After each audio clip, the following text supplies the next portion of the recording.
understanding another important component we can take. Okay, that is the term, that is degrees of freedom. So you have in last of my videos you have already learned what is phase and what is component and how to find the phase and component. Today let us understand how to find degrees of freedom. So here I have written the definition. See, it is defined as a number of independent variables such as temperature, pressure and concentration which must be specified in order to define the system completely. Means, so you know that variables, state variables, you already know, you have learnt in thermodynamics, that is pressure, temperature, volume, concentration, etc. So how many of such variables I should require to define my system, to explain my system? That is nothing but degrees of freedom. So it is indicated by capital F. Okay, so you know that phase means it is indicated by P, component means it is indicated by C, and degrees of freedom, that is F. Okay, so these things you should be known. So here think that suppose if I have container, so to understand this more I'll take one example. So if I have a container, or else you take, it's fitted with a piston. Okay, so I have a container fitted with a piston. Suppose let us consider that it is some 4 moles of gas I have. Okay, so I have some sort of 4 moles of gas I have kept it as fixed. Now I want to say the condition of this. I have to express, like I want to tell the temperature also, I have to tell the pressure also, and I have to tell the volume also if I want to define this gas. Will you agree? Okay, but if I change any state, think that if I am changing any state, then I need to mention all the 3. Okay, temperature changes, pressure changes, volume changes. But I am telling that only 2 are enough. Okay, so if I tell only temperature and pressure, that is enough. I did not tell volume. Or else if I tell pressure and volume, I did not tell temperature. Or if I tell volume and temperature, I did not tell pressure. Why so? Because if I have to change the state, I have to explain all the 3. But now I am telling that only if 2 are enough. 2 are enough to explain my state.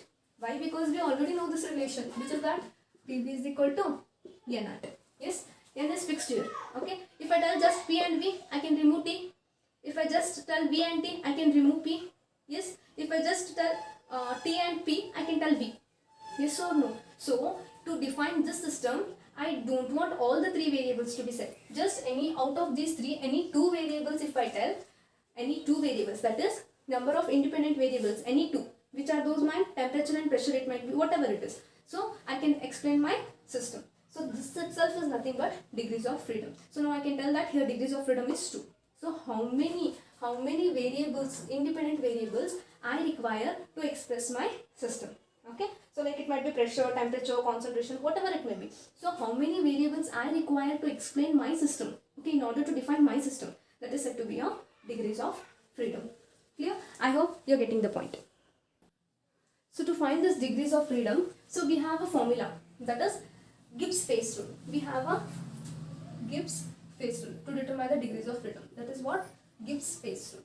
So what does this Gibbs phase rule? It was given by Gibbs. Okay, it was given by Gibbs. We are not concerned with the derivation how it came, but directly we will take it as Gibbs phase rule is F is equal to C minus P plus 2. This is the formula to find the degrees of freedom, where F is degrees of freedom.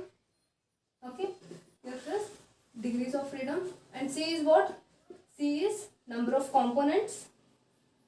Okay, and P is what? Number of phases, and 2 is constant, it should be added. Okay, this is the formula used to find the degrees of freedom. So now let us understand how to apply this Gibbs phase rule to the examples and how to find the degrees of freedom. Think that I have one component system, that is H2O. I have one component. Okay, only H2O I have in my system. Then how many component? Phases are how many? Definitely phase will be 1. Only H2O is there in one phase, and component is also 1. Then how to find degrees of freedom? F is equal to C is what? C minus P is again 1 plus I have to add 2. 1 gets cancelled. F is equal to 2. So I want 2 degrees of freedom. Clear? So F is equal to 2. Clear? So think that I have another system like H2O liquid is in equilibrium with H2O gas. Okay. So here, can you tell me how many phases are there? This is one phase and this is one phase. You know how to find the phases, isn't it? So P is equal to 2. And how about the components? Component is only one. Yes or no? Water is the only one component. So I can take 1. Or else you can apply the equation C is equal to N minus E. So that time also it will be the same. N minus E. N means what? Chemical species. How many? 2. Minus equations relating. How many are there? Relations? Only 1. So again it will be 1. Yes or no? C is equal to 1. Then how to find degrees of freedom? F. See here. F is equal to C is how many? Component is 1 minus T is 2 plus 2. 2 get cancels. F is equal to 1. Your degrees of freedom is 1. Means only I need to tell only one temperature I need to tell, or pressure. Any one of the variable is sufficient to explain this system. Clear? So next another example I take.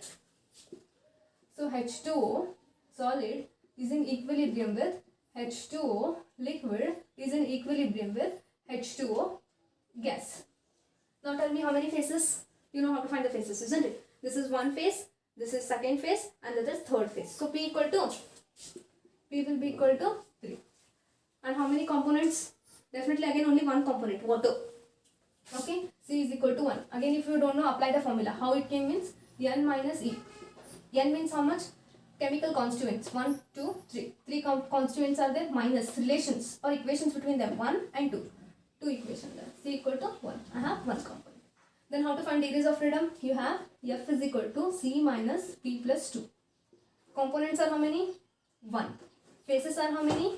3 plus 2. Or it will be minus 2 plus 2. F will be equal to 0. Means I need not mention any of the degrees of freedom. What does it mean? So what does this degrees of freedom signify is that, see here, if F equal to 2 means I can call it as bivariant. Okay, if S is equal to 2 means bivariant. Bi means what? 2. Okay, bivariant. If F equal to 1 means degrees of freedom is 1 means I tell it as a monovariant. Okay, if F equal to 1 means it is monovariant. If F equal to 0 means I don't want any degrees of freedom only to explain. That is invariant. Okay, that is invariant. This is all you have to remember. So I'll tell you what. Okay, F equal to 2 means here for this bivariant system I want 2 degrees of freedom. 2 degrees of freedom means it might be pressure, temperature, whatever. Okay, I want 2 to understand my system. Okay, here see, monovariant means I want only one. Either I can tell pressure, either I can tell temperature, then another will be found itself. Okay, so next, here invariant means I don't want any degrees of freedom. Why? Because this condition is fixed here. So if your solid, liquid and gas, all the 3 are in equilibrium, is possible only at one particular temperature and one pressure, which I know already.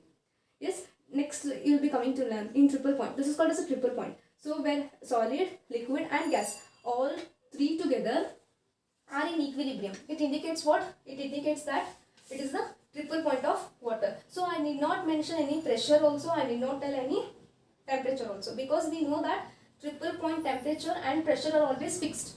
So I don't want any degrees of freedom. Yes, so degrees of freedom will be 0. So what you can conclude is that if F is equal to 0 invariant, F is equal to 1 monovariant, F equal to 2, it will be like bivariant. Okay, so like this we can apply the Gibbs space rule to have the degrees of freedom. So to understand, to find the degrees of freedom, you should know components, you should know how to find the components which are said you, and you should also know how to calculate the number of phases, and then definitely by just substituting C and P and adding 2, you will get the degrees of freedom. So I hope you understood what is degrees of freedom and also how to calculate the degrees of freedom.